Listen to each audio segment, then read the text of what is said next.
মাজুলীৰ ঐতিহ্যমণ্ডিত মুখাশিল্প অসমৰ চহকী সম্পদস্বৰূপ। আগন্তুক ৰাসোৎসৱৰ উপলক্ষে বৰ্তমান মুখা নিৰ্মাণৰ কামত ব্যস্ত মাজুলীৰ বৰবাম চাপৰি গাঁৱৰ প্ৰতিভাৱান যুৱক চিত্তৰঞ্জন নাথ। চিত্তৰঞ্জন নাথ বৰ্তমান অষ্টম শ্ৰেণীৰ ছাত্ৰ।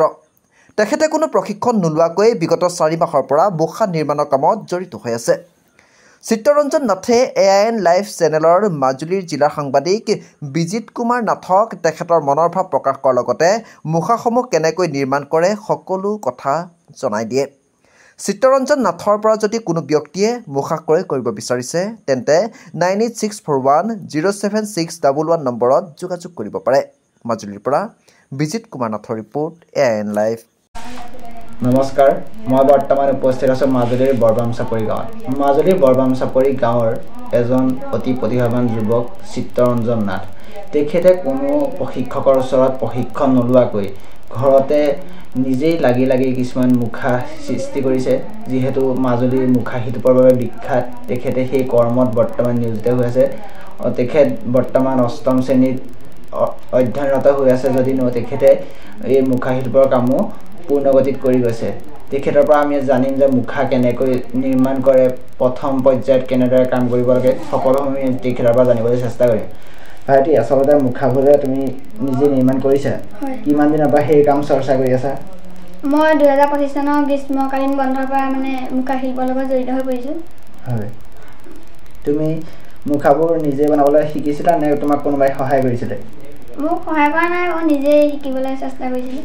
হয়, এতিয়া তুমি যিবোৰ মুখা নিৰ্মাণ কৰিছা আমি দেখিছোঁ, সেই মুখাবোৰ তোমাৰ এটা পৰ্যায়ত নিৰ্মাণ কৰে। তোমাক কেনেদৰে নিৰ্মাণ কৰে তুমি অকণমান কোৱাচোন। প্ৰথম পৰ্যায়ত কি কৰিব লাগে, তাৰ পিছৰ পৰ্যায়ত কেনেদৰে হয়? প্ৰথম পৰ্যায়তে বাঁহেদি সজাটো সাজি ল'ব লাগে। তাৰপিছত ইয়াৰ ওপৰত কটন কাপোৰ আৰু কুমাৰ মাটি লেপি মাৰি দিব লাগে। প্ৰথম এই মুখাটো বাঁহেৰে নিৰ্মাণ কৰিব লাগে। তাৰপিছত এই যেতিয়া বাঁহেৰে নিৰ্মাণ কৰা কাম সম্পূৰ্ণ হয় তেতিয়া তোমাৰ কটন কাপোৰ আৰু কুমাৰ মাটি আৰু কটন কাপোৰ। কুমাৰ মাটিবোৰ তোমাৰ ইয়াত পায়, তুমি ক'ৰ পৰা কিনি অনা হয়? কিনি আনো। হয়, তাৰপিছত এনেদৰে কটন কাপোৰ আৰু কুমাৰ মাটিৰে নিৰ্মাণ কৰা হয়। এই পৰ্যায়টো পাৰ হোৱাৰ পিছত ইয়াৰ ওপৰত গোবৰ আৰু কুমাৰ মাটি মিক্স কৰি আকাৰ দিয়া হ'ব। যিটো চৰিত্ৰ লাগে, চৰিত্ৰ অনুসৰি আকাৰ দিয়াৰ পাছত ইয়াক শুকাবলৈ দিব লাগিব। তাৰপিছত ইয়াক মিহি কৰিব লাগিব।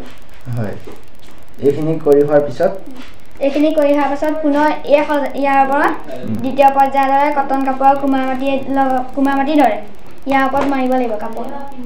কাপোৰটো মাৰি দিলে শুকোৱাৰ পাছত ই বগা হৈ যাব। তাৰপিছত ইয়াৰ ওপৰত চক মাটি মাৰিব লাগে ৰংটো ভাল ধৰিবলৈ। তাৰ পিছৰ পৰ্যায়তে ৰং কৰা হয়। এইখিনি ৰং কৰি এনেদৰে নিৰ্মাণ কৰা হয়। চক, এইজন যুৱকে ক'তো কোনো ধৰণৰ প্ৰশিক্ষণ নোলোৱাকৈ ইমান সুন্দৰভাৱে ইয়াতে মুখা নিৰ্মাণ কৰিবলৈ সক্ষম হৈছে। এতিয়া তুমি কোৱাচোন, তোমাৰ এই মুখাবোৰ মাজুলীৰ যিটো এতিয়া ৰাস মহোৎসৱ আহিছে, ৰাস মহোৎসৱত বিভিন্ন ঠাইৰ পৰা ব্যক্তি আহিব। তোমাৰ মুখাবোৰ পাবলৈ কেনেদৰে যোগাযোগ কৰিব লাগিব? মোৰ মুখাবোৰ পাবলৈ হ'লে ফোন নাম্বাৰ দি দিব আপুনি।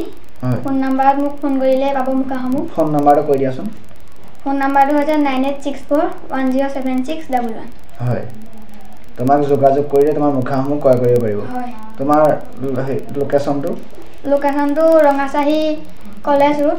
হয়, ৰঙাচাহী কলেজ ৰোডৰ পৰা কিছু আগলৈ আহিয়ে সেউজ নাৰ্চাৰী বুলি এখন ফুলৰ বাগিচা হ'ব, তাতে সোমালে।